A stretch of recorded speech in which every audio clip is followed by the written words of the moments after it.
আসসালামু আলাইকুম এভরিওয়ান, সবাই কেমন আছেন?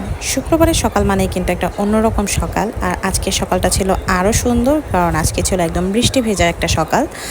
আর সকালবেলায় আমরা নাস্তা করতে চলে যাই বউবাজারের নাজ হোটেলে, এবং ওখানে পরোটা আর খাওয়া দাওয়া শেষে আমার একদমই বাসায় ফিরতে ইচ্ছা করছিল না। এই ওয়েদারে আমরা বেরিয়ে পড়লাম, ভাবলাম যে সকালবেলায় অনেক ঘোরাফেরা হবে। তো এরপরে আমরা চলে যাই সারিয়াকান্দিতে। বগুড়ার সারিয়াকান্দি মানেই হচ্ছে বগুড়াবাসীর কাছে একটা ইমোশনের জায়গা। আমাদের মন খারাপ থাকলেও আমরা সারিয়াকান্দি যাই, আমাদের মন ভালো থাকলেও আমরা সারিয়াকান্দি যাই, কারণ নদীর কাছাকাছি এলে মনটা সবসময় ফ্রেশ হয়ে যায়। হয় ভালো মন আরও বেশি ভালো হয়ে যায়, না হলে মন খারাপ থাকলে আরও বেশি খারাপ হয়ে যায়। গিয়ে তো দেখি যে এই মৌসুমে সবাই ওখানে আমাদের মতো অনেকেই চলে গিয়েছে ঘুরতে। অনেক বেশি ভিড় ছিল, সবাই নদীতে পা ভিজাচ্ছিল।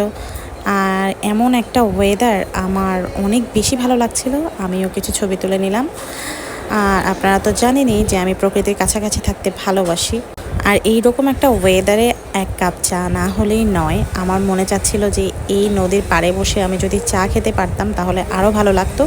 অনেক খোঁজাখুঁজির পরে আমি চা খুঁজে পাইনি, কিন্তু অনেক রকম ঝালমুড়ি, আলুর পাঁপড় এই খাবারগুলো ছিল। আমি সেগুলোই এনজয় করছিলাম আর এই ওয়েদারটাকে উপভোগ করছিলাম।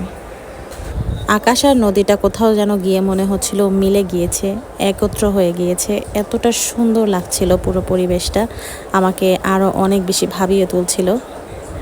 এইখানে আরাফ বালি দিয়ে খেলাধুলা করছিল, আর দূরের ওই নৌকাটা দেখুন, দেখতে কত সুন্দর লাগছে। অনেক মানুষ নৌকায় চড়ছিল, আমরাও নৌকায় চড়তে চেয়েছিলাম, কিন্তু এই ওয়েদারে বাচ্চা কাচ্চা নিয়ে আর উঠি নাই।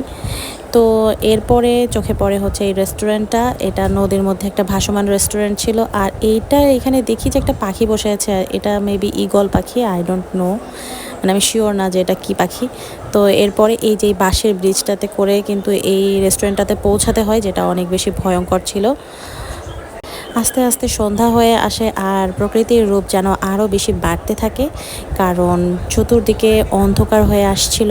আর এই নদীর সৌন্দর্য যেন আরও বেশি বৃদ্ধি পাচ্ছিল। এই স্থির নৌকাগুলো যেন আমাকে আরও বেশি ভাবুক করে তুলছিল। আমার অনেক অনেক বেশি ভালো লেগেছে। আর আমি ভেবেছি যে নেক্সট দিন যদি আমি সারিয়াকান্দি যাই বা যমুনা নদী যদি দেখতে যাই, তাহলে আমি অবশ্যই সন্ধ্যার দিকে যাব, কারণ সন্ধ্যার মায়াবী পরিবেশটা আমাকে অনেক বেশি টেনেছে। সবাই মিলে বেশ অনেকক্ষণ নদীর পাড়ে বসেছিলাম, অনেক গল্প হয়েছিল। দিনটা সত্যিই অনেক বেশি মজাদার ছিল, আলহামদুলিল্লাহ। আর শুক্রবারের দিন মানেই কিন্তু অনেক বেশি রহমতের একটা দিন। তো সবাই ভালো থাকবেন, সুস্থ থাকবেন, আর অনেক বেশি ঘোরাফেরা করবেন। আল্লাহ হাফেজ।